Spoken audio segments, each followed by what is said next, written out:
Story time audio ബുക്സിലേക്ക് എല്ലാവർക്കും സ്വാഗതം. സുധാകർ മംഗളോദി എഴുതിയ നോവൽ സുമംഗലി അവസാന ഭാഗം.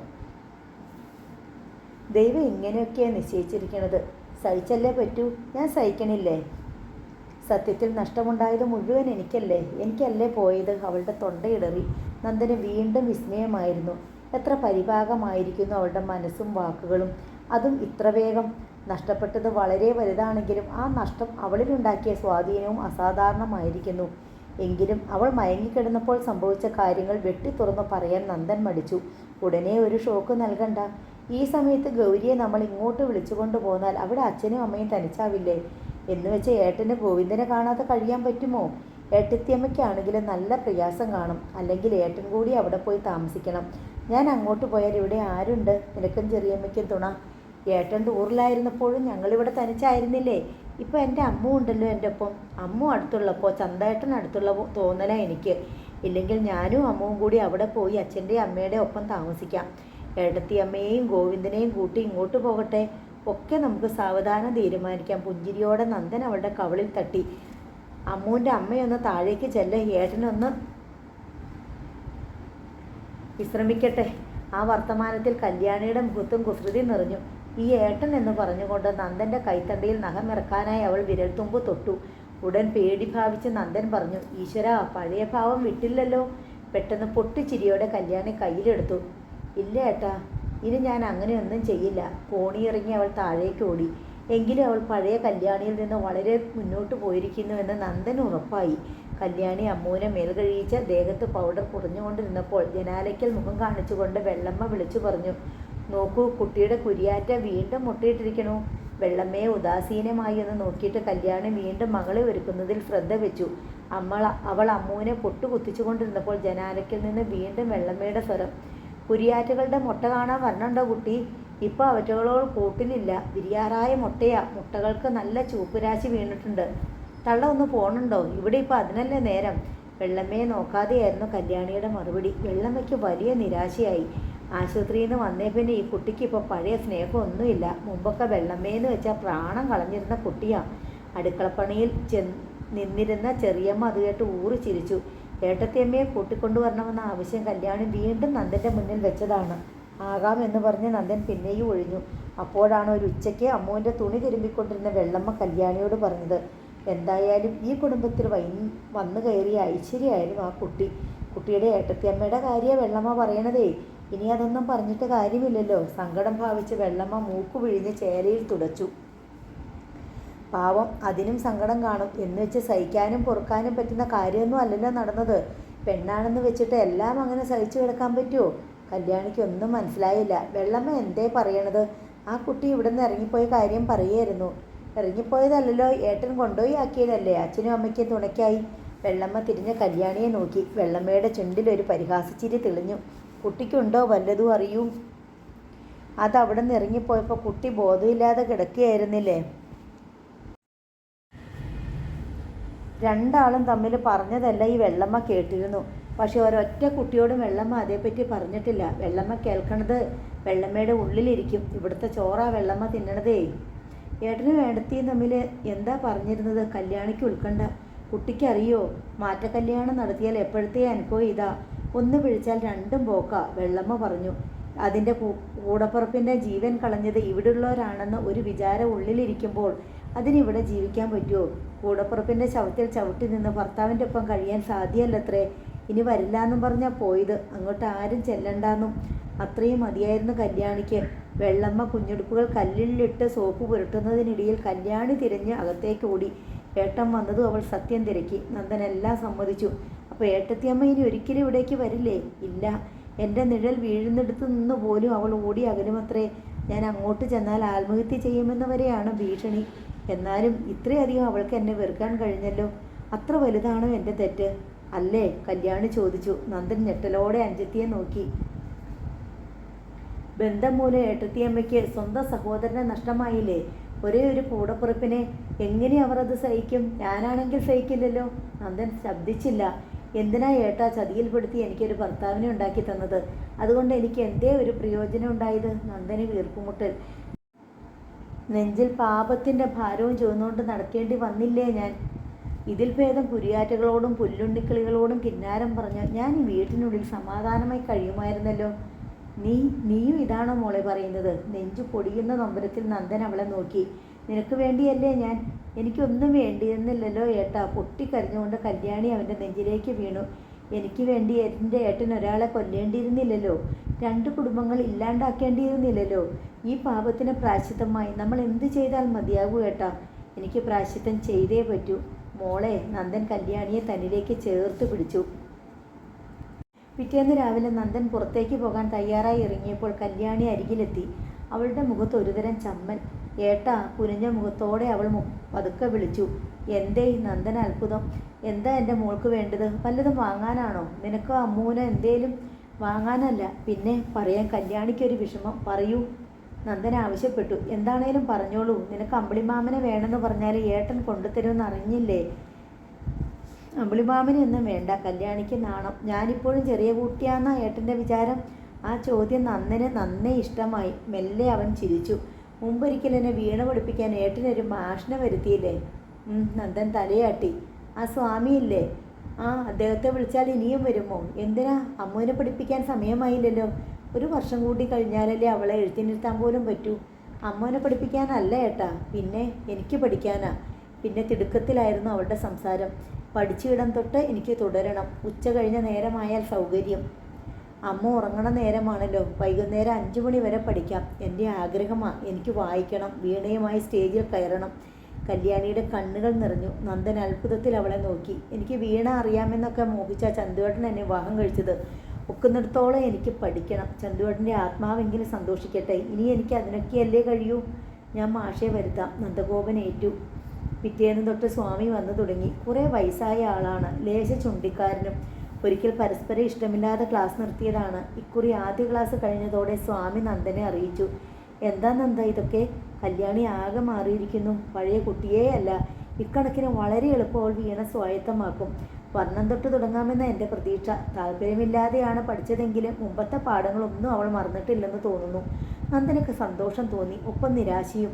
ഈ മാറ്റം ചന്തു പോകും മുമ്പ് കല്യാണിയിൽ ആരംഭിച്ചിരുന്നെങ്കിൽ അവൾക്കൊരു ജീവിതം ഉണ്ടാകുമായിരുന്നു. ഒരുപക്ഷെ ചന്തുവിൻ്റെ നഷ്ടം തന്നെയാവാം അവളെ മാറ്റിമറിച്ചത്. ഒരു സാധാരണ പെൺകുട്ടിയുടെ ജീവിതം സ്വന്തമാക്കാൻ വേണ്ടി താലി അറുക്കേണ്ടി വന്നു അവൾക്ക്. സീമന്തരേഖയിലെ സുമംഗലി സിന്ദൂര എന്നേക്കുമായി മാച്ചു കളയേണ്ടി വന്നു. ഒന്ന് തൊടാൻ വേണ്ടി അതിലും വലുതായി ഒന്ന് അഗ്നിയിൽ അർപ്പിക്കേണ്ടി വന്നവൾ, തൻ്റെ പാവം കുട്ടി.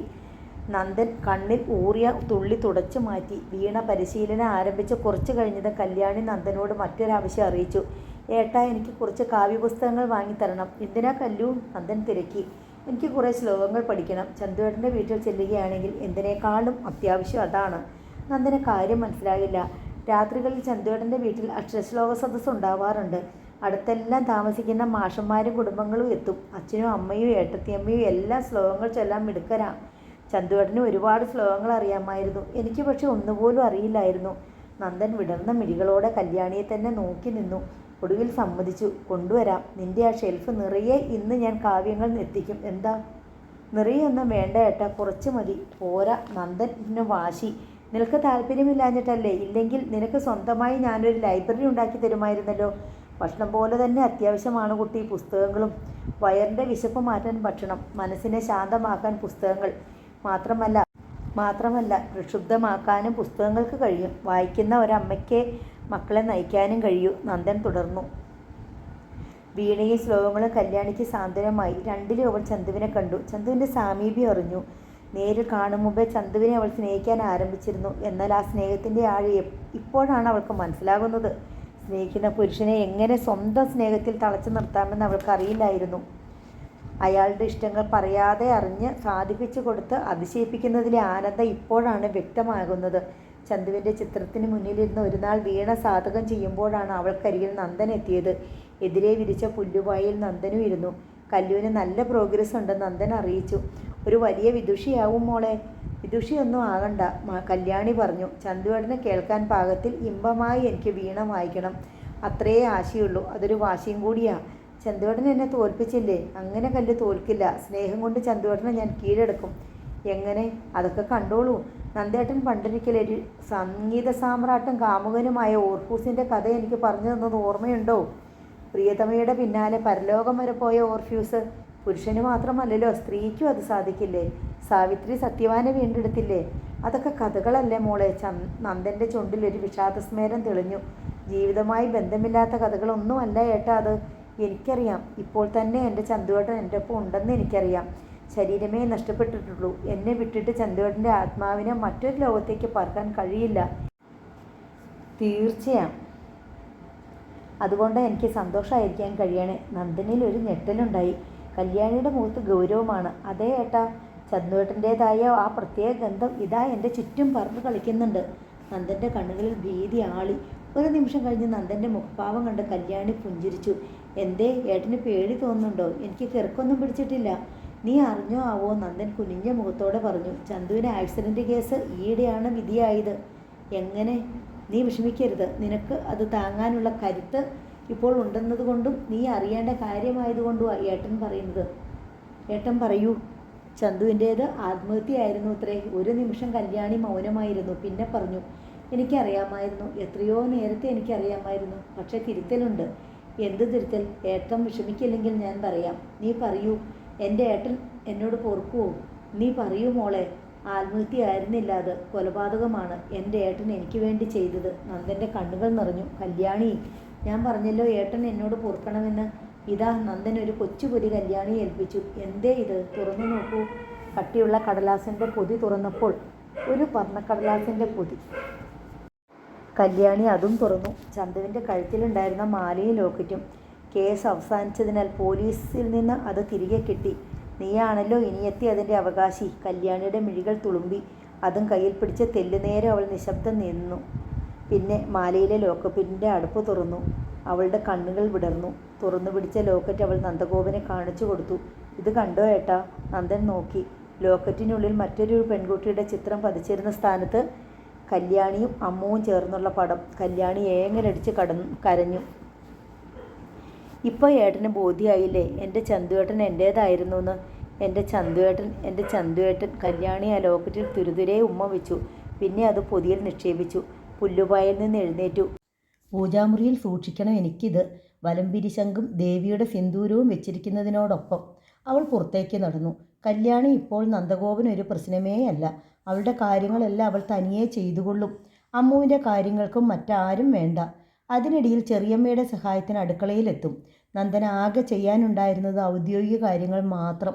ഔദ്യോഗിക ഉത്തരവാദിത്തങ്ങൾ ഒഴിച്ചാൽ ജീവിതം ശൂന്യം. കുടുംബമില്ല, മക്കളില്ല, തന്നെ ആശ്രയിച്ച് നിലകൊള്ളുന്നവരെന്ന് പറയാൻ ആരുമില്ല. കല്യാണിക്ക് വീണയും അക്ഷശ്ലോകവും ചന്തുവിൻ്റെ ഓർമ്മകളും അമ്മുവിനുള്ള ശുശ്രൂഷകളും ഒഴിഞ്ഞ് ഒന്നിനും നേരമില്ല. ഏട്ടനെ അവൾ അന്വേഷിക്കുന്നത് ചുരുക്കം. നന്ദന് നന്നേ സങ്കടം തോന്നി. ജീവിതത്തിൻ്റെ പുറമ്പോക്കിലായതുപോലെ. ഒരു നാൾ ഗൗരിയുടെ ഗ്രാമത്തിലെ ഹൈസ്കൂളിൽ നിന്ന് പ്രധാന അധ്യാപികയും വേറെ ചിലരും കൂടി സ്കൂൾ കലോത്സവം ഉദ്ഘാടനം ചെയ്യുന്നതിനായി നന്ദഗോപനെ ക്ഷണിക്കാനെത്തി. ആദ്യ നിമിഷം തന്നെ നന്ദൻ ഒഴിയുവാൻ നോക്കി. അപ്പോൾ അവർ അവകാശം ഉന്നയിച്ചു. ഔദ്യോഗിക നിലയ്ക്ക് മാത്രമല്ലല്ലോ, മാനസികമായും അങ്ങേക്ക് ആ സ്കൂളുമായി ബന്ധമുണ്ടല്ലോ. ഗൗരി ടീച്ചർ പഠിപ്പിക്കുന്ന സ്കൂള്. മുമ്പ് ചന്ദ്രമാഷും അവിടെയായിരുന്നു. നാളെ അങ്ങയുടെ മകനും അവിടെ എത്തും. പക്ഷെ ഗൗരിയുടെ വാക്കുകളായിരുന്നു നന്ദൻ്റെ ഓർമ്മയിൽ. തൻ്റെ നിഴൽ പതിക്കുന്നിടത്തു നിന്ന് പോലും ഓടി അകലാൻ ആഗ്രഹിക്കുന്നവൾ. എന്തിനവളെ വിഷമിപ്പിക്കണം? ആത്മഹത്യക്ക് പ്രേരിപ്പിക്കണം? അങ്ങനെ അങ്ങ് സംഭവിച്ചാൽ ആ അച്ഛനമ്മമാർക്ക് പിന്നീട് ആരുണ്ട്?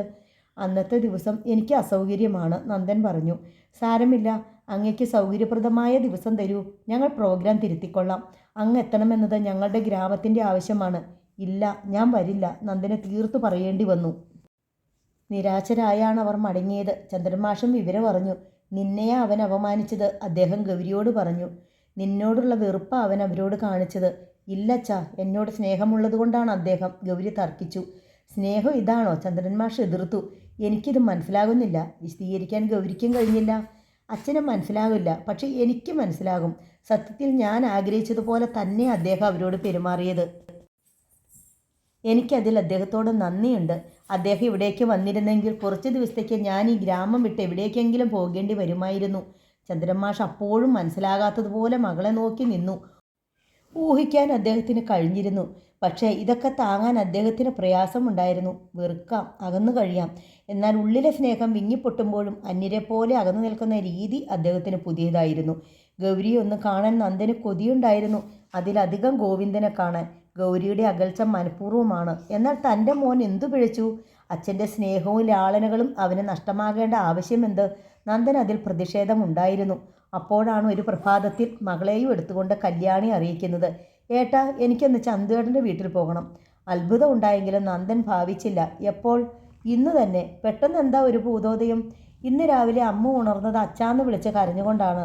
അപ്പോൾ എനിക്ക് തോന്നി മകളെ കൊണ്ടുപോയി അച്ഛനെയും അമ്മയെയും കാണിക്കണമെന്ന്. സത്യത്തിൽ അവൾ കഴിയേണ്ട വീട് അതല്ലേ? നന്ദന് വീർപ്പുമുട്ടൽ അനുഭവപ്പെട്ടു. സത്യത്തിൽ കല്യാണി കൂടി വീട് വിട്ടു പോകുന്നത് അവന് പ്രയാസമുള്ള കാര്യമായിരുന്നു. പിന്നെ എന്തിന് താനിവിടെ നിൽക്കണം? കാറിൽ അയക്കാം, ഡ്രൈവറെ ഏർപ്പാടാക്കാം. വേണ്ട, കല്യാണി തടഞ്ഞു. ഞാൻ ബസ്സിൽ യാത്ര ചെയ്യുന്നതായിരുന്നു ചന്തുവേട്ടന് ഇഷ്ടം. ഞാൻ മോളെയും കൊണ്ട് ബസ്സിൽ പൊയ്ക്കോളാം. നീയും കുഞ്ഞും തനിച്ച്? വഴിയൊക്കെ എനിക്കറിയാം ഏട്ടാ, അല്ലെങ്കിൽ ചോദിച്ച് മനസ്സിലാക്കും. ചന്തുവേട്ടനില്ലാത്ത സ്ഥിതിക്ക് ഈ കുഞ്ഞിന് വേണ്ടിയെങ്കിലും ഞാൻ തനിച്ച് കാര്യങ്ങൾ ചെയ്തു പഠിക്കണ്ടേ? നന്ദൻ ഉത്തരം മുട്ടി. ഏട്ടൻ ഒരു കാര്യം ചെയ്താൽ മതി. വൈകുന്നേരം ഡ്രൈവറുടെ കൈവശം കാറിൽ എൻ്റെ രുദ്രവീണ അവിടേക്ക് എത്തിച്ചാൽ മതി. നന്ദൻ സ്തബ്ധനായി നിൽക്കെ യാതൊന്നും അസാധാരണമായി സംഭവിച്ചിട്ടില്ലാത്ത മട്ടിൽ കല്യാണി തിരിഞ്ഞു നടന്നു. തിരക്കുള്ള ഒരു പ്രൈവറ്റ് ബസ്സിനുള്ളിലായിരുന്നു കല്യാണി. ഒരു കൈയാൽ അമ്മുമോളെ നെഞ്ചോട് അടുക്കി പിടിച്ച് മറുകൈയാൽ മുകളിലെ കമ്പിയഴിയിൽ തൂങ്ങി നിൽക്കാൻ അവൾ നന്നേ പാടുപെട്ടു. ചുമലിൽ ഒരു കൊച്ചു ബാഗും തൂങ്ങുന്നുണ്ടായിരുന്നു. വേഷം സാരി ആയിരുന്നതിനാൽ കല്യാണിക്ക് അതിൻ്റെ തുമ്പ് പറക്കാതെ സൂക്ഷിക്കാനും പ്രയാസം. ബസ്സിൽ സ്ത്രീകളുടെ ഇരിപ്പിടം നിറഞ്ഞിരുന്നു. കോളേജിലേക്കും ഓഫീസിലേക്കും പോകുന്ന യുവതികളായിരുന്നു ഇരുന്നവരിൽ അധികവും. മിക്കപേരും ചുരിദാർ കുർത്തയും സൽവാർ കമ്മീസും ഒക്കെ ധരിച്ചവർ. ഒരു ഷോൾഡർ ബാഗോ ചെറിയ ഫയലോ ഒക്കെ മാത്രമായിരുന്നു ചുമട്.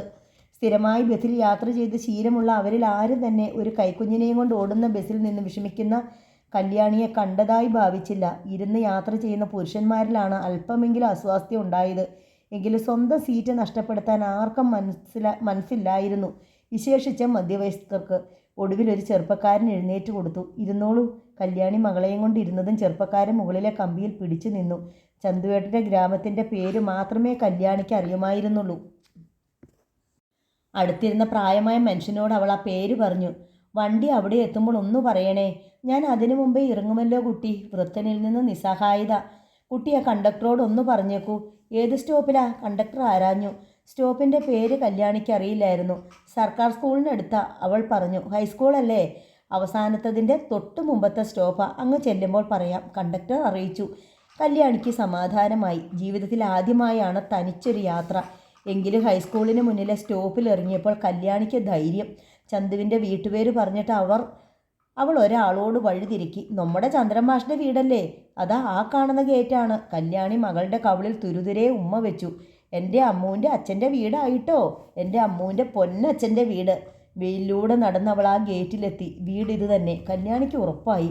വീടിന് മുന്നിലെ കൊച്ചു തോട്ടവും മുന്നിലെ ജനലരികളിൽ കമ്പിവള്ളിയിൽ പടർന്നു കയറിയ പിച്ചിപ്പടർപ്പുമൊക്കെ അതേപടിയുണ്ട്. മുറ്റത്തെ തുളസിത്തറയിൽ കൃഷ്ണതുളസി ആർത്തു വളരുന്നു. ആദ്യമായി ഈ വീട്ടിലേക്ക് താനേ വരികയാണ്. എത്ര കുറച്ച് ദിവസങ്ങളെ ഇവിടെ തങ്ങിയിട്ടുള്ളൂ. അന്നൊന്നും ഇവിടെ താമസിക്കാൻ മോഹം തോന്നിയിട്ടില്ല. എന്നാൽ ഇന്ന് ഗേറ്റിൻ്റെ അഴികളിൽ പിടിച്ച് അവൾ അകത്തേക്ക് നോക്കി നിന്നു. ചന്തുവേട്ടനോടൊപ്പം അവസാനമായി ഈ ഗേറ്റ് ഇറങ്ങിപ്പോയത് അവൾ ഓർത്തു. ഇന്ന് ചന്തുവേട്ടനില്ല. ഇനി ഒരിക്കലും ചന്തുവേട്ടൻ ഉണ്ടാവില്ല. കല്യാണിക്ക് സങ്കടം സഹിക്ക വയ്യാതായി. ഒരിക്കൽ കൂടി ചന്തുവേട്ടനോടൊപ്പം ജീവിക്കാൻ തീരാത്ത കൊതി. ഇനിയും ഈ ലോകത്ത് അത് സാധ്യമല്ല. ഈ ജീവിതത്തിൽ അത് നടക്കുകയുമില്ല. മറ്റൊരു ലോകത്ത്, മറ്റൊരു ജന്മത്ത്. അങ്ങനെയൊരു ലോകമുണ്ടോ? ഇനി ഒരു ജന്മമുണ്ടോ? എൻ്റെ ചന്തുവേട്ടാ, ഒരു നൊടി നേരത്തേക്കെങ്കിലും എനിക്ക് എൻ്റെ ചന്തുവേട്ടനൊന്ന് കാണാൻ കിട്ടുമോ? ഞാനും ചന്തുവേട്ടനും നമ്മുടെ പൊന്നുമോളും ഒരുമിച്ച് ഒരു നിമിഷം. കല്യാണി ഏങ്ങിക്കരഞ്ഞു. പിന്നെ ഗേറ്റിൻ്റെ പാളി മെല്ലെ തുറന്നു. ഗേറ്റ് അനങ്ങിയ ശബ്ദം കേട്ടാവും പൂമുഖത്തെ ചാരുകസേരയിൽ കിടന്ന് പത്രം വായിക്കുകയായിരുന്ന ചന്ദ്രമാഷ് തലയുയർത്തി നോക്കി. കണ്ണട പലവട്ടം ഊരിയും വെച്ച് നോക്കി. കല്യാണി കുറച്ചുകൂടി അടുത്തെത്തിയപ്പോഴാണ് ചന്ദ്രമാഷിന് ആളെ മനസ്സിലായത്. ആ മുഖത്തൊരു വിങ്ങലുണ്ടായി, കണ്ണുകളിൽ ആളലും. വിലാസിനി, മാഷ് അകത്തേക്ക് നോക്കി വിളിച്ചു. വേഗം ഇങ്ങോട്ടൊന്ന് വരൂ. എന്തേയ്? അകത്തുനിന്ന് അന്വേഷണം. താൻ ഇങ്ങോട്ട് വരൂന്നേയ്. മാഷിൻ്റെ ശബ്ദം ഉയർന്നു. വിലാസിനിയമ്മ ഓടിയാണ് ഉമ്മറത്തെത്തിയത്. പേടിച്ചു പോയില്ലോ ഞാൻ. എന്തേ? വിലാസിനിയമ്മ ഭർത്താവിനെ നോക്കി. ആ മുഖത്തൊരു പ്രത്യേക ഭാവം. അദ്ദേഹം മുറ്റത്തേക്ക് കൈ ചൂണ്ടി. നോക്കങ്ങട്. വിലാസിനിയമ്മ നോക്കി. ഒരു നിമിഷം അവർ ഇരു കൈകളും നെഞ്ചിൽ ചേർത്ത് പിടിച്ചു. വിശ്വസിക്കാൻ പറ്റാത്ത കാഴ്ച. അമ്മുമോളെയും നെഞ്ചോടടുക്കി പിടിച്ച കല്യാണി മുറ്റത്തേക്ക് കയറി വരുന്നു, തനിച്ച്. എൻ്റെ ഈശ്വരാ, ആരെ ഈ വരണത്? വിലാസിനിയമ്മ ഓടി മുറ്റത്തേക്ക് ചെന്നു. എൻ്റെ കുട്ടിയെ, നീ തനിച്ചാണോ വന്നത്? കല്യാണി നിന്നു. അവളുടെ കണ്ണുകൾ നിറഞ്ഞു. ഞാൻ വന്നോട്ടെ അമ്മേ അങ്ങോട്ട്. വിലാസിനിയമ്മ തിരിഞ്ഞ് ഭർത്താവിനെ നോക്കി, വീണ്ടും കല്യാണിയെയും. എന്ത് ചോദ്യാ മോളെ നീ ചോദിക്കണത്? ഇത് നിന്റെ വീടല്ലേ? ഈ വീട്ടിലെ വീട്ടമ്മ നീയല്ലേ? അമ്മേ. കല്യാണി അമ്മയുടെ ചുമരിലേക്ക് തല ചായ്ച്ചു. കല്യാണിയുടെ കയ്യിൽ നിന്ന് വിലാസിനിയമ്മ അമ്മൂനെ വാങ്ങി ആ മുഖത്ത് തുരുതുരെ ഉമ്മ വെച്ചു. എൻ്റെ പൊന്നും കുടമേ, നിന്നെ നിന്റെ അച്ഛമ്മ ഒന്ന് കണ്ടിട്ട് കാലം എത്രയായി? വീണ്ടും അമ്മൂൻ്റെ മുഖത്തേക്ക് അവർ ചുണ്ടമർത്തി. പിന്നെ കല്യാണിയുടെ കൈ പിടിച്ചു. വാ മോളെ, അവിടം വരെ ഒന്ന് വരാൻ അമ്മയ്ക്ക് ആശയില്ലാഞ്ഞല്ല. പിന്നെ എന്തുകൊണ്ട് വന്നില്ല എന്ന് നീ ചോദിച്ചാൽ എനിക്കതിന് ഉത്തരവുമില്ല. ഞാൻ ഇങ്ങോട്ടല്ലേ വരേണ്ടിയിരുന്നത്? മോളെ കൊണ്ടുവന്ന അച്ഛനെയും അമ്മയെയും കാണിക്കാൻ വൈകി. വിലാസിനിയമ്മ അത്ഭുതത്തിൽ കല്യാണിയെ നോക്കി. കല്യാണി ആകെ മാറിയിരിക്കുന്നതായി അവർക്ക് തോന്നി. നല്ല പാകത വന്ന ഒരു സ്ത്രീയുടെ സംസാരവും പെരുമാറ്റവും. ഏറ്റവും അതിശയം അവൾ തനിയെ ഇതുവരെ വന്നതിലായിരുന്നു. അമ്മൂനെയും കൊണ്ട് വിലാസിനിയമ്മ ഒതുക്കുകൾ കയറി പൂമുഖത്ത് എത്തിയതും ചന്ദ്രമാഷ എഴുന്നേറ്റ് വന്ന് കൈ നീട്ടി. അച്ഛൻ്റെ അമ്മു വാ, വന്നേ, പൊന്നുമോള് വന്നേ. അമ്മ വായ തുറന്ന് ചിരിച്ചുകൊണ്ട് മാഷിൻ്റെ നേർക്ക് കൈകൾ നീട്ടി. മാഷ് അവളെ വാരിയെടുത്ത് നെഞ്ചോടണച്ചു. എന്തോ ഓർമ്മയിൽ ആ കണ്ണുകൾ നിറഞ്ഞു. അദ്ദേഹം എന്താവും ആ ഓർത്തതെന്ന് വിലാസിനിയമ്മ ഊഹിച്ചു. ആ മിഴികളും ഈറനായി. ഞങ്ങളുടെ ഒറ്റ മോൻ്റെ ഓർമ്മയ്ക്കായി. ഇനി ഇതല്ലേ ഉള്ളൂ? കല്ലുവിൻ്റെ മുഖമാണോ ചന്തുവിൻ്റെ മുഖമാണോ ഇവൾക്ക് കിട്ടിയിരിക്കണതെന്ന് തീർത്ത് പറയാൻ പറ്റണില്ല. വിലാസിനിയമ്മ പറഞ്ഞു. കല്യാണിയുടെ മുഖം തന്നെയാ. മാഷ് കല്യാണിയെ നോക്കി പുഞ്ചിരിച്ചു. ഏതായാലും കുട്ടി വന്നത് വളരെ സന്തോഷമായി. സത്യത്തിൽ അങ്ങോട്ട് പോരാനായി വിലാസിനി ഇടയ്ക്കിടെ കയറ് പൊട്ടിക്കാറുണ്ട്. എൻ്റെ ഒരു വാശി അതിന് തടസ്സമായത്. ഇനിയിപ്പോൾ എന്തിനേ അതൊക്കെ പറയണത്? വിലാസിനിയമ്മ ഭർത്താവിനെ ശാസിച്ചു. ആരും അങ്ങോട്ട് തിരിഞ്ഞു നോക്കാതിരുന്നിട്ടും അവൾ ഇങ്ങോട്ട് തേടി വന്നില്ലേ? പിന്നെ കല്യാണിയോട് പറഞ്ഞു, ഇനി ഏതായാലും കുറച്ച് ദിവസം കഴിഞ്ഞിട്ടേ രണ്ടാളെ ഞാൻ വിടൂ. കുറച്ച് ദിവസത്തേക്കല്ല, ഞാൻ ഇവിടെ താമസിക്കാനാ വന്നത്. കല്യാണി പറഞ്ഞു. അച്ഛനും അമ്മയ്ക്കും സമ്മതമെങ്കിൽ. അസല് ചോദ്യം തന്നെ. വിലാസിനിയമ്മ തല കുലുക്കി. അച്ഛനും അമ്മയ്ക്ക് സമ്മതമാണോന്ന്? എൻ്റെ കുട്ടിയെ, നീ ഇവിടെ താമസിക്കാത്തതിലായിരുന്നു ഞങ്ങൾക്ക് പിണക്കം. ഏതായാലും വന്ന കാലിൽ നിൽക്കാതെ നീ അങ്ങ് കയറിപ്പോ. ചന്ദ്രമാഷ കല്യാണിയോട് കൽപ്പിച്ചു. ഞാൻ എൻ്റെ മോളെ ഒന്ന് താലോലിക്കട്ടെ. വിലാസിനിയമ്മ കല്യാണിയുടെ കൈ പിടിച്ചു. അമ്മയും മകളുമായി അകത്തേക്ക് നടന്നു. അകത്ത് ചെന്നതും താൻ സുരക്ഷിതമായി എത്തിച്ചേർന്ന വിവരം കല്യാണി ടെലിഫോണിൽ വിളിച്ച് ചെറിയമ്മയെ അറിയിച്ചു. എൻ്റെ ഭഗവതി, ചെറിയമ്മ ഉറക്കെ നിശ്വസിച്ചു. ഇപ്പോഴാ എൻ്റെ ശ്വാസം നേരെ വീണത് കേട്ടോ. 5 മിനിറ്റ് മുമ്പ് നന്ദൻ വിളിച്ച് നീ അവിടെ എത്തിയ വിവരത്തിന് ഫോൺ ചെയ്തുവോ എന്ന് തിരക്കിയതേ ഉള്ളൂ. എങ്കിൽ 5 മിനിറ്റ് കൂടി കഴിയുമ്പോൾ ഏട്ടൻ വീണ്ടും വിളിക്കും. ഞാൻ എത്തിയെന്ന് അറിയിച്ചോളൂ. കല്യാണി ഫോൺ വെച്ചു. മാഷിന് ചോറ് വിളമ്പിയ ഒപ്പം വിലാസിനിയമ്മ കല്യാണിയെയും ഉണ്ണാൻ വിളിച്ചു. പക്ഷേ അവൾ ഇരുന്നില്ല. അച്ഛൻ്റെ ഒപ്പം അമ്മയും ഇരുന്നോളൂ, ഞാൻ വിളമ്പാം. വിലാസിനിയമ്മയുടെ കണ്ണുകൾ വിടർന്നു. ഒരു നിമിഷം കല്യാണിയെ തന്നെ നോക്കി. എന്നിട്ട് അവർ അറിയിച്ചു, എങ്കിൽ അച്ഛനും ഗോവിന്ദും കൂടി ഉണ്ണട്ടെ. നമുക്ക് അമ്മയ്ക്കും മോൾക്കും തനിച്ചിരിക്കാം. ഗൗരി സ്കൂളിൽ പോയിരുന്നു. അടുത്താണെങ്കിലും ഉച്ചയ്ക്കുള്ള ചോറ് അവൾ ചോറ്റുപാത്രത്തിലാക്കി കൊണ്ടുപോവുകയാണ് പതിവ്. ഊണ് കഴിഞ്ഞ് മാഷും വിലാസിനിയമ്മയും വിശ്രമിക്കാൻ കിടന്നു. മുത്തച്ഛൻ്റെയും മുത്തശ്ശിയുടെയും നടുക്കായി ഗോവിന്ദനും അമ്മുവും. കല്ലുമോള് നന്നേ മാറിയിരിക്കുന്നു, വിലാസിനിയമ്മ അറിയിച്ചു. ചന്ദ്രമാഷ് ദീർഘമായി മൂളി. ആ സമയത്ത് കല്യാണി ഏത്തപ്പഴം മുറിച്ച് പഴനുറുക്കുണ്ടാക്കിയായിരുന്നു. 4 മണി കഴിഞ്ഞ് ഗൗരി എത്തിയപ്പോഴേക്കും എല്ലാവർക്കും പഴനുറുക്കും ചായയും കല്യാണി വിളമ്പി. ഗൗരിക്കായിരുന്നു ഏറ്റവും വിസ്മയം. തനിച്ചായപ്പോൾ കല്യാണി ഗൗരിയോട് ചോദിച്ചു, എൻ്റെ ഏട്ടന് ഒരിക്കലേക്ക് മാപ്പ് കൊടുത്തുകൂടെ ഏട്ടത്തിയമ്മേ? ഗൗരി മറുപടി പറഞ്ഞില്ല. ഏട്ടൻ ചെയ്തത് മാപ്പർഹിക്കാത്ത തെറ്റായിരിക്കാം. എന്നാലും അതിൻ്റെ ശിക്ഷ അധികം അനുഭവിക്കുന്നത് ആ ഏട്ടൻ്റെ ഈ അനുജത്തിയല്ലേ? അതല്ല, എന്നെയും എൻ്റെ ഏട്ടനെയും ശിക്ഷിക്കണമെങ്കിൽ ആയിക്കോളൂ. പക്ഷെ ഒരു തെറ്റും ചെയ്യാത്ത ഗോവിന്ദൻ കൂടി ഇപ്പോൾ ശിക്ഷിക്കപ്പെടുകയല്ലേ ഏട്ടത്തിയമ്മേ? എൻ്റെ അമ്മൂനെ പോലെ തന്നെ അവനും അച്ഛനില്ലാത്ത കുട്ടിയായി വളരേണ്ടി വരില്ലേ? ഗൗരിക്ക് വീർപ്പുമുട്ടൽ അനുഭവപ്പെട്ടു. ഒടുവിൽ അവൾ അപേക്ഷിച്ചു, നമുക്ക് ആ വിഷയം കളയാൻ കല്ലു. അങ്ങനെ കളയാൻ മാത്രം നിസ്സാരമാണോ ആ വിഷയം? ഗൗരി കല്യാണിയെ നോക്കി. ഏട്ടന് വേണ്ടിയാണോ കല്യാണി ഇപ്പോൾ ഇങ്ങോട്ട് വന്നത്? തീർച്ചയായും അല്ല, എനിക്ക് വേണ്ടിയാ. ഇവിടെ താമസിക്കുമ്പോൾ എൻ്റെ ചന്തുവേട്ടനൊപ്പമുള്ളതുപോലെ എനിക്ക് തോന്നുന്നു. ഭർത്താവ് ഉണ്ടായിരുന്നപ്പോൾ എനിക്ക് ഭാര്യയായി ജീവിക്കാൻ കഴിഞ്ഞില്ല. കല്യാണിയുടെ കണ്ടം ഇടറി. അതിന് പ്രായശ്ചിത്തമായ ഇപ്പോൾ അവൾ ഏങ്ങലടിച്ചു. ഗൗരി അവളെ ചേർത്ത് പിടിച്ച് തലോടി. രാത്രി മാഷന്മാരുടെയും ടീച്ചറമ്മമാരുടെയും സംഘം വീട്ടിൽ ഒരുമിച്ച് കൂടി. അക്ഷരശ്ലോക സദസ്സായി അവർ വട്ടമിട്ടു. ഗൗരി മാറിയിരുന്നതേയുള്ളൂ. കല്യാണിയെ ആരും പ്രതീക്ഷിച്ചതുമില്ല. സദസ്സ് ആരംഭിച്ചു. ഷാരടി മാഷാണ് തുടങ്ങിയത്. സരസ്വതി ടീച്ചർ, രഘുനാഥൻ മാഷ്, ചന്ദ്രൻ മാഷ്, വിലാസിനിയമ്മ. അങ്ങനെ ആ ചങ്ങല നീണ്ടു. ഏകദേശം 3 ചുറ്റ് ചൊല്ലി തീർന്നു. വിലാസിനിയമ്മയാണ് ചൊല്ലി നിർത്തിയത്. ഉണ്ണി വാവാ കുളിച്ചിടുക, കുറികളുമിട്ടുണ്ണണം നീ കുമാര, ഇന്നല്ലോ നിൻ പിറന്നാൾ, പൊടി ചെളികൾ അണിഞ്ഞെന്തിവണ്ണം നടപ്പാൻ. എന്നീവണ്ണം യശോദാവചനമുടനെ കേട്ടൊന്നു മെല്ലെ ചിരിച്ചോരുണ്ണിക്കണ്ണൻ്റെ ഭാവം. മമ പുനരൊരു നാൾ കാൺമതിൻ ഭാഗ്യമുണ്ടോ. മൂന്നാം പദത്തിലെ ആദ്യാക്ഷരവും എടുത്തു ചൊല്ലി. പെട്ടെന്നാണ് കിടക്കറയിൽ നിന്ന് ഉറങ്ങുന്ന മകളെ ചുമലിൽ കിടത്തിക്കൊണ്ട് എഴുന്നേറ്റ് വന്ന കല്യാണി ആ വിദ്യൽ ശൃംഖലയുടെ കണ്ണിയായി ചൊല്ലിയത്. ഏതാനും പിഴ ഞാൻ അറിഞ്ഞും അറിയാതെ കണ്ട് ചെയ്തിടിലും, മാതാവാകിയതൊഴിഞ്ഞതു പൊറുപ്പാനില്ല മറ്റാരുമേ. കാതോളം വിലസും കടാക്ഷമിഴികൊണ്ടെന്നെ ക്ഷണം നോക്കിയാൽ ഛേദം വന്നിടുമോ. നിനക്ക് തിരുമാന്താംകുന്നിൽ മേവും ശിവേ. ചന്ദ്രമാഷിനും വിലാസിനിയമ്മയ്ക്കും ഗൗരിക്കും അത്ഭുതം. വിലാസിനിയമ്മയുടെ കണ്ണുകൾ നിറഞ്ഞു. മറ്റുള്ളവർക്ക് ഉത്സാഹം. പിരിയാൻ നേരെ എല്ലാവരും കല്യാണി അഭിനന്ദിച്ചു. മിടുക്കി, ഇതൊക്കെ കയ്യിലിരുന്നിട്ടാണോ ഇത്ര നാളും പുറത്തിറക്കാതിരുന്നത്. മാഷിനും വിലാസിനിയമ്മയ്ക്ക് സങ്കടം. കുറേ മുമ്പേ കല്യാണിയിൽ ഈ മാറ്റം ഉണ്ടായിരുന്നുവെങ്കിൽ തങ്ങൾക്ക് തങ്ങളുടെ പൊന്നുമോനെ നഷ്ടപ്പെടുമായിരുന്നില്ലല്ലോ. കാലം തെറ്റി വന്ന വസന്തം പോലെയായിരുന്നു കല്യാണി അവർക്ക്. അടുക്കള ഭരണം പൂർണ്ണമായി അവൾ ഏറ്റെടുത്തു. വീട് വൃത്തിയാക്കാനും തോട്ടം പരിപാലിക്കാനും എല്ലാം അവളുടെ കണ്ണും കയ്യും എത്തി. ഒന്നിലും പരാതിയില്ല. ഒരു കാര്യത്തിലും മുഖം കറുക്കില്ല.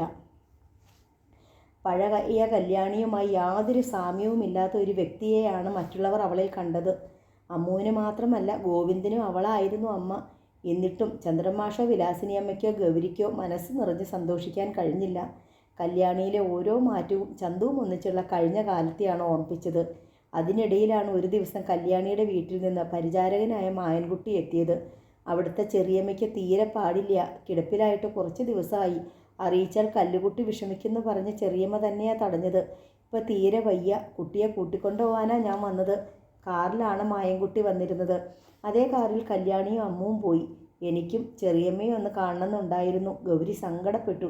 എങ്കിൽ നിനക്കും അക്കൂടെ പോകായിരുന്നില്ലേ. മാഷ് തിരക്കി. ഇല്ല, അങ്ങോട്ട് പോവാൻ വയ്യ, ഗൗരി ഉറപ്പിച്ചു പറഞ്ഞു. പിറ്റേന്ന് കല്യാണി ഫോണിൽ വിളിച്ചു. ചെറിയമ്മയ്ക്ക് തീരെ വയ്യ. ഏട്ടത്തിയമ്മയെ ഒന്ന് കാണാൻ ആശയുണ്ട്. ഏട്ടത്തിയമ്മ വന്ന് കണ്ടിട്ട് പോകും വരെ ഏട്ടൻ വീട്ടിലുണ്ടാവില്ലെന്ന് വാക്ക് തന്നിട്ടുണ്ട്. ഞാൻ വരാം നാളെ തന്നെ, ഗൗരി വാക്ക് കൊടുത്തു. പിറ്റേന്നൊരു ടാക്സിയിലാണ് അച്ഛനോടൊപ്പം ഗൗരി ഭർതൃഗൃഹത്തിൽ എത്തിയത്. പക്ഷെ അപ്പോഴേക്കും ചെറിയമ്മയുടെ മൃതദേഹം കട്ടിലിൽ നിന്ന് നിലത്തിറക്കി കിടത്തിയിരുന്നു. ചെറിയമ്മ എന്നാൽ സ്നേഹം മാത്രമായിരുന്നു. ഒപ്പം ജീവിക്കാൻ ആരംഭിച്ച ശേഷം ചെറിയമ്മ എന്ന പദത്തിന് പോലും വല്ലാത്തൊരു മധുരമുണ്ടെന്ന് തോന്നിയിരുന്നു. ചന്ദനത്തിൻ്റെ സുഗന്ധമായിരുന്നു ആ സാമീപ്യത്തിന്. സാന്ത്വനത്തിൻ്റെ കുളിരും. ജീവനോടെ അവരെ കാണാൻ കഴിയാഞ്ഞതിൽ ഗൗരിക്ക് താങ്ങാനാവാത്ത നഷ്ടം. അതിലധികം കുറ്റബോധം. തന്നെ കാണാൻ ആഗ്രഹിച്ചിട്ട് അവസാനമായി അതൊന്ന് സാധിപ്പിച്ചു കൊടുക്കാൻ കഴിഞ്ഞില്ലല്ലോ. കല്ലുവിൻ്റെ ഒപ്പം തനിക്കും പോരാമായിരുന്നു. അല്ലെങ്കിൽ ഇന്നലെ അവൾ വിളിച്ചപ്പോഴെങ്കിലും പുറപ്പെടേണ്ടതായിരുന്നു. ചെറിയമ്മയെ മാപ്പ്. കരഞ്ഞുകൊണ്ട് ഗൗരി ആ കാൽച്ചുവട്ടിലിരുന്നു. ഭർത്തൃമാതാവിൻ്റെ സ്ഥാനമായിരുന്നു ഇവർക്ക്. പെരുമാറ്റത്തിൽ പെറ്റമ്മയേക്കാൾ സ്നേഹവും. ഇനിയെല്ലാം ഓർമ്മ മാത്രമായി. ഈ വീട്ടിൽ കയറി വന്നാൽ ആദ്യം ഓടി വന്ന് സ്വീകരിക്കുക ചെറിയമ്മയാണ്. ചെറിയമ്മ അനക്കമറ്റ് കിടക്കുന്നതിനാൽ ഇവിടെ തനിക്ക് മറ്റാരും ഇല്ലെന്ന് ഗൗരിക്ക് തോന്നി. കണ്ണുകളാൽ കല്യാണിയെ തിരഞ്ഞു. പരിസരത്തെങ്ങും അവളെ കാണാനേയില്ല. എവിടെയെങ്കിലും കുഴഞ്ഞു വീണ് കിടക്കുകയാവാം. വീണ്ടും ദണ്ണ ഇളകിയിരിക്കുമോ. കല്യാണിക്ക് ഈ ഭൂമിയിൽ ഏറ്റവും പ്രിയപ്പെട്ടയാൾ ചെറിയമ്മയായിരുന്നു. എന്തിനും അവൾക്ക് ചെറിയമ്മ വേണമായിരുന്നു. അവളുടെ എന്ത് തെറ്റും പുറത്തിട്ടുള്ളതും അവൾക്കായി ഏറെ വേദനകൾ തിന്നിട്ടുള്ളതും ചെറിയമ്മയായിരുന്നു. അവൾക്കത് താങ്ങാൻ കഴിയുമോ. അകത്തേക്ക് കയറി ചെന്ന് കല്യാണിയെ തേടാനൊരു മടി. ഈ വീട്ടിൽ നിന്ന് പടിയിറങ്ങിപ്പോയിട്ട് ഇനിയും ഒരു വർഷം തികഞ്ഞിട്ടില്ല. എന്നിട്ടും തീർത്തും അന്യായി പോയ തോന്നൽ. ഈ വീട്ടിൽ തനിക്കൊരു സ്വാതന്ത്ര്യവും ഒരു അവകാശവും ഇല്ലാത്തതുപോലെ. കല്യാണി തങ്ങളുടെ വീട്ടിലേക്ക് കയറി വന്നത് എത്ര സ്വാതന്ത്ര്യത്തോടെയാണ്, എത്ര അവകാശത്തോടെയാണ്. കല്യാണിയുടെ ആ തൻ്റെ ഇടം പോലും തനിക്ക് ഇല്ലാതായിരിക്കുന്നു. ഏറ്റവും ഭയം നന്ദേട്ടൻ കണ്ണിലെങ്ങാനും വന്ന് പെടുമോ എന്നതിലായിരുന്നു. നന്ദേട്ടനെ കണ്ടാൽ എങ്ങനെ പെരുമാറണം. ഗൗരിക്കറിയില്ല. വെറുപ്പ് പ്രകടിപ്പിക്കാൻ വയ്യ. സ്നേഹം ഭാവിക്കാനും മനസ്സ് തയ്യാറല്ല. താൻ വന്ന് ചെറിയമ്മയെ കണ്ടിട്ട് പോകും വരെ നന്ദേട്ടൻ വീട്ടിലുണ്ടാവില്ലെന്നാണ് കല്യാണി പറഞ്ഞത്. പക്ഷേ ഈ സന്ദർഭത്തിൽ നന്ദേട്ടൻ ഇവിടെ നിന്ന് മാറി നിൽക്കാൻ കഴിയില്ലല്ലോ. ചെറിയമ്മയുടെ ശേഷക്രിയകൾ ചെയ്യേണ്ടയാൾ നന്ദേട്ടനാണ്. മറ്റാരെയേക്കാൾ ഈ വീട്ടിൽ നന്ദേട്ടൻ്റെ സാന്നിധ്യമാണ് അത്യാവശ്യം. ചെറിയമ്മയെ കണ്ട സ്ഥിതിക്ക് മടങ്ങിപ്പോയാലോ എന്ന് ഗൗരി ആലോചിച്ചു. തനിക്കിനി ഇവിടെ കടമകളൊന്നുമില്ലല്ലോ. തൻ്റെ സാന്നിധ്യം ഇവിടെ ആവശ്യമില്ല. എന്നാൽ പെട്ടെന്ന് മടങ്ങാൻ പ്രയാസം. മറ്റുള്ളവർ ശ്രദ്ധിക്കില്ലേ. പല കണ്ണുകളും തന്നിലാണ്. അവരുടെ കാഴ്ചപ്പാടിൽ താൻ നന്ദഗോപൻ്റെ ഭാര്യയാണ്. ഈ വീട്ടിലെ വീട്ടുകാരിയാണ്. ആളുകളെ കൊണ്ട് എന്തെങ്കിലുമൊക്കെ പറയിക്കാൻ അവൾ ഇഷ്ടപ്പെട്ടില്ല. പെട്ടെന്നാണ് ഒരു കൈത്തലം വന്ന് ഗൗരിയുടെ ശിരസിൽ തഴുകിയത്. ഞെട്ടലോടെ അവൾ മുഖമുയർത്തി. കല്യാണി. കണ്ണീരുണങ്ങിയ മുഖം. ഗൗരിയുടെ അരികിലായി അവൾ ചേർന്നിരുന്നു. മെല്ലെ ഗൗരിയുടെ ചുമലിൽ മുഖമണച്ചു. ചെറിയമ്മയല്ല ഈ അനക്കമറ്റ് കിടക്കുന്നത്, എൻ്റെയും ഏട്ടൻ്റെയും അമ്മയാണ്. അമ്മയെന്ന പദവുമായി ബന്ധപ്പെട്ട് മറ്റൊരു മുഖവും എൻ്റെ ഓർമ്മയിലില്ല. എൻ്റെ അമ്മ പോയി ഏട്ടത്തിയമ്മേ. കല്യാണി ഉറക്കെ നീങ്ങി. പിന്നെ സ്വയം നിയന്ത്രിച്ചതുപോലെ കണ്ണു തുടച്ചു. എന്നിട്ട് ഞാൻ സഹിക്കുന്നു, അത്രയേ ഉള്ളൂ ജീവിതം, അല്ലേ ഏട്ടത്തിയമ്മേ? എൻ്റെ ചന്തുവേട്ടൻ പോയിട്ട് ഞാൻ ജീവിച്ചിരിക്കുന്നില്ലേ? ഗൗരി അവളെ അരുമയായി തഴുകി. കല്യാണിക്ക് ഇത് താങ്ങാൻ കഴിഞ്ഞല്ലോ. അവൾക്ക് കുഴപ്പമൊന്നും ഉണ്ടായില്ലല്ലോ, അതായിരുന്നു ആശ്വാസം. ഒടുവിൽ ചെറിയമ്മയുടെ ദേഹം ചിതയിലേക്ക് എടുക്കേണ്ട സമയമായി. കുളി കഴിഞ്ഞ് ഈറൻ വസ്ത്രത്തോടെ നന്ദേട്ടൻ എത്തി. ഗൗരിക്ക് ആ രംഗത്തിന് സാക്ഷിയാവാൻ പ്രയാസം തോന്നി. മുഖം പൊത്തിപ്പിടിച്ച് നന്ദേട്ടൻ കരയുന്നു. സാന്ത്വനത്തിൻ്റെ ഒരു വാക്കോ സ്പർശമോ അദ്ദേഹത്തിന് ആവശ്യമായ നിമിഷം. ഗൗരി മെല്ലെ അകത്തേക്ക് കയറിപ്പോയി. ചുവരിന് മറിഞ്ഞു നിന്ന് അവളും കരഞ്ഞു. കുറച്ചു കഴിഞ്ഞപ്പോൾ കല്യാണി അവളുടെ അരികിലെത്തി. ഏട്ടത്തിയമ്മയ്ക്ക് ഇവിടെ വീർപ്പുമുട്ടൽ അനുഭവപ്പെടുന്നുണ്ടെന്നറിയാം. നേരത്തെ മടങ്ങണമെന്നുണ്ടെങ്കിൽ മടങ്ങിക്കോളൂ. ചെറിയമ്മയുടെ സബിൻ്റെ അടിയന്തരം കഴിഞ്ഞിട്ടേ ഞാൻ അവിടേക്ക് വരൂ. ബലിയിടണം എനിക്ക്. ഞങ്ങൾക്ക് മാത്രം വേണ്ടി ജീവിച്ച ആ ആത്മാവിന് വേണ്ടി അതല്ലേ ഇനി ചെയ്യാനുള്ളൂ. ഗൗരി കുനിഞ്ഞ ശിരസോടെ നിശബ്ദം നിന്നു. ഏട്ടനും നല്ല വിഷമമുണ്ട്, കല്യാണി പറഞ്ഞു. ചെറിയമ്മ പോയതിലും വിഷമം. ഏട്ടത്തിയമ്മ ഒരന്യയെപ്പോലെ ഇവിടെ നിൽക്കുന്നതിലാവും. ഗൗരി വല്ലാതായി. ഒരു നിമിഷം കഴിഞ്ഞ് അവൾ പറഞ്ഞു, കല്യാണിയെ കൂട്ടിക്കൊണ്ടു പോവാൻ അച്ഛനെ അയക്കാം. പിന്നെ മെല്ലെ തിരിഞ്ഞു. വീണ്ടും നിന്നു. ഗോവിന്ദനെ വേണമെങ്കിൽ ഇവിടെ നിർത്താം. എന്തിനാ ഏട്ടത്തിയമ്മേ? ഏട്ടനെ കാണാനോ? ഏട്ടത്തിയമ്മയേക്കാൾ വലുതല്ലല്ലോ ഏട്ടനെ മകൻ. അല്ലെങ്കിൽ ഈ സമയത്ത് അവനെ ഇവിടെ നിർത്തുന്നത് അവന് വിഷമമായിരിക്കും. ശരി. ഗോവിന്ദൻ്റെ കൈ പിടിച്ച് ഗൗരി നടന്നു. അവൾ കാറിനടുത്തെത്തിയപ്പോൾ ചന്ദ്രൻ മാഷ് അത്ഭുതത്തോടെ തിരക്കി. ഇപ്പോഴേ മടങ്ങുവാ? ആ. അവൾ കാറിൽ കടന്നിരുന്നു. ടാക്സി നീങ്ങിയതോടെ ചന്ദ്രൻ മാഷ് നീരസപ്പെട്ട മകളെ നോക്കി. നീ കുറച്ച് കൂടുതൽ സ്വാർത്ഥയാവുന്നു. എന്ത് പിണക്കത്തിൻ്റെ പേരിലായാലും ഇവിടെ ഉണ്ടാവേണ്ട സമയമാണിത്. തെല്ലുനേരം നിശബ്ദയായിരുന്നിട്ട് ഗൗരി പറഞ്ഞു, എനിക്കതിന് വിരോധമില്ലായിരുന്നു. കല്യാണിയെങ്കിലും എന്നോട് ആവശ്യപ്പെട്ടിരുന്നെങ്കിൽ. അവളും പറഞ്ഞത് നേരത്തെ മടങ്ങണമെന്നുണ്ടെങ്കിൽ മടങ്ങിക്കോളൂ എന്നാണ്. ഞാൻ സ്വയം അന്യയാണ്, അങ്ങനെ ആയിപ്പോയി. സാരി തുമ്പുകൊണ്ട് വായി മൂടിപ്പിടിച്ച് ഗൗരി കരഞ്ഞു. നീ മണ്ടിപ്പെണ്ണൊന്നുമല്ലെന്ന് എനിക്കറിയാം, ചന്ദ്രമാഷ് പറഞ്ഞു. അതുകൊണ്ട് നിന്നെ ഉപദേശിച്ച് തിരുത്താനും ഞാൻ ആളല്ല. എന്നാലും പറയുക, ഇതല്പം അധികമാണ്. ഗൗരി പിന്നീട് മിണ്ടിയതേയില്ല. ചന്ദ്രൻ മാഷ് 2 പ്രാവശ്യം കൂടി നന്ദൻ്റെ വീട്ടിൽ പോയി. ബന്ധുന്യായങ്ങൾ ആചരിക്കുകയും ചെയ്തു. അവസാനം പോയി മടങ്ങുമ്പോൾ കല്യാണിയും ഒപ്പം പുറപ്പെട്ടു. യാത്ര പറയാൻ നേരം നന്ദനെ കെട്ടിപ്പിടിച്ചവൾ കരഞ്ഞു. ഒരു ലാഭക്കൊതിയനായിരുന്നു ഏട്ടനെന്ന് എനിക്ക് തോന്നിയിട്ടുണ്ട്. പക്ഷെ പറ്റിയത് മുഴുവൻ നഷ്ടവും. ഇപ്പോൾ എൻ്റെ സങ്കടം ഏട്ടനെക്കുറിച്ച് മാത്രമാണ്. ഈ അവസ്ഥയിൽ ഏട്ടൻ ഒരു 2ാം ഭാഗത്തെക്കുറിച്ച് ചിന്തിച്ചാലും ഞാൻ സന്തോഷിക്കുകയുള്ളൂ. ചന്ദ്രമാഷും കൂടി കേൾക്കെയാണ് അവൾ പറഞ്ഞത്. ഒരു സന്ധ്യയ്ക്ക് അടുക്കളത്തോട്ടത്തിന് നനയ്ക്കുന്നതിനിടയിൽ കല്യാണി ഗൗരിയോട് പറഞ്ഞു, അവിടുത്തെ വീട് പൂട്ടിയിടാനാണ് ഏട്ടൻ്റെ പ്ലാൻ. ഏട്ടൻ തനിച്ച് അവിടെ താമസിക്കുന്നത് എങ്ങനെ? ഞാൻ മടങ്ങും മുമ്പേ വെള്ളമ്മയെ അറിയിച്ചു. വീടും തൊടിയും നോക്കി നടത്താൻ മായൻകുട്ടി മതിയല്ലോ. ഗൗരി ഒരു അഭിപ്രായവും പറഞ്ഞില്ല. ഹോട്ടലിൽ നിന്നായിരിക്കും ഏട്ടൻ ഭക്ഷണം കഴിക്കുക. കല്യാണി തുടർന്നു. ഹോട്ടൽ ഭക്ഷണത്തെ എന്നും വെറുത്തിരുന്ന ആളാ. ഒരു നല്ല വെപ്പുകാരനെ വെക്കാമല്ലോ. താമസിക്കുന്നത് എവിടെയായാലും. ഗൗരി ശബ്ദിച്ചു. രണ്ടും ഒരുപോലെയല്ലേ? കല്യാണി ചോദിച്ചു. ഹോട്ടലിൽ ഭക്ഷണത്തിൻ്റെ വില കൊടുക്കണം. വെപ്പുകാരനെ വെച്ചാൽ അയാൾക്ക് കൂലി കൊടുക്കണം. സ്വന്തം എന്ന് പറയാൻ ആരും ഇല്ലാത്തവരുടെ അവസ്ഥ തന്നെ.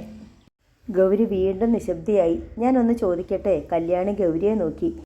ഇനിയും ഈ വിഷയം സംസാരിക്കില്ലെന്ന് തീരുമാനിച്ചിരുന്നതാ. പക്ഷേ ഏട്ടത്തിയമ്മയെപ്പോലെ അന്യമനസ്കയാവാൻ എനിക്ക് പറ്റണില്ല. പോരെങ്കിൽ ഞാൻ കാരണമാണല്ലോ ഇങ്ങനെയൊക്കെ സംഭവിച്ചത്. ഒന്ന് നിർത്തിയിട്ട് കല്യാണി വീണ്ടും തുടർന്നു. എൻ്റെ ഏട്ടന് ജീവിതമില്ലാതായി. ഏട്ടത്തിയമ്മയ്ക്കും. ഒരു തെറ്റും ചെയ്യാത്തൊരു മനുഷ്യജീവൻ വെറുതെ നഷ്ടവുമായി. അവളുടെ കണ്ട വിടറി.